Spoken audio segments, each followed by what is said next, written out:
Well, let's get controversial. Dare I enter into the debate on the virtue of pipelines or not, especially knowing that a lot of my American friends will be watching this video and that their president is not a fan of pipelines? Well, I'm not certain he's a fan or not, but it seems like all politics to me. He did veto the Keystone Pipeline, destined to take heavy crude oil from Alberta to the Gulf Coast for refining. Is this right or wrong? Well, I've just come back from a tour of the Alberta oil sands, and it was a very informative tour, one that will likely go down as one of my lifetime best information tours. First, I should probably correct the president on one small issue. This is not dirty oil from Canada.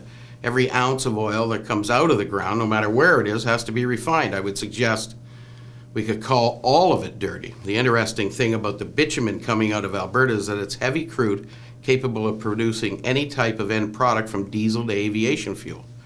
Suppose we should inform the president all oil is dirty. Alberta simply extracts heavy crude, a rare find in North America. Part of the issue with this is there are refineries in the Gulf Coast that can only refine heavy crude. They're not all equipped to refine the U.S. light sweet crude.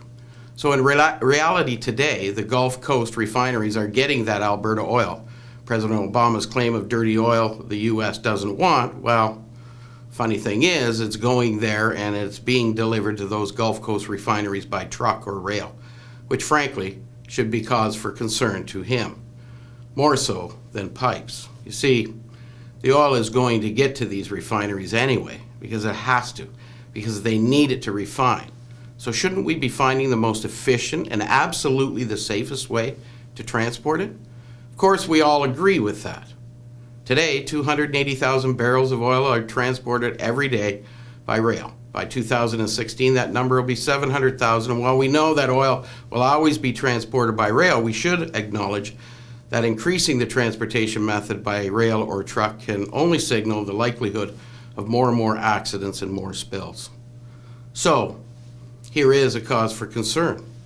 This first image that I'm going to show you is the number of rail terminals for oil transfers in the year 2010.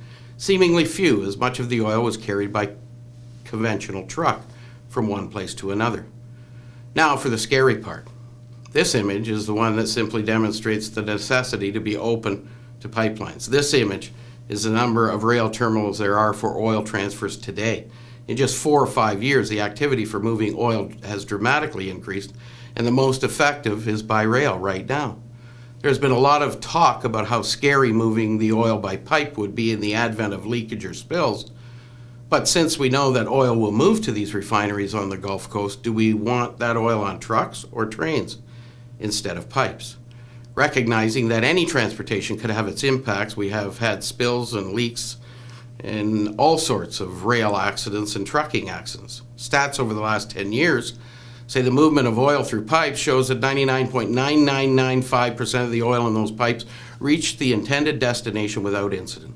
Sure, there are leaks or breaks, but it's the most regulated industry there is. As technology advances, we see better methods of monitoring, emergency shutoffs, and eventually we'll get it down to a loss close to zero. Right now, truck and rail traffic are jamming up the roadways and rail lines. We need to find a better way. Or we need to find a way to stop humans from needing or wanting all the oil that might just be a pipe dream right now. See, while the per capita use of petroleum is decreasing, the capita is growing. So more people using smaller amounts still means more oil is needed. And since alternative energy solutions haven't proven to be as reliable or sustainable, we may need oil for a number of generations yet to come.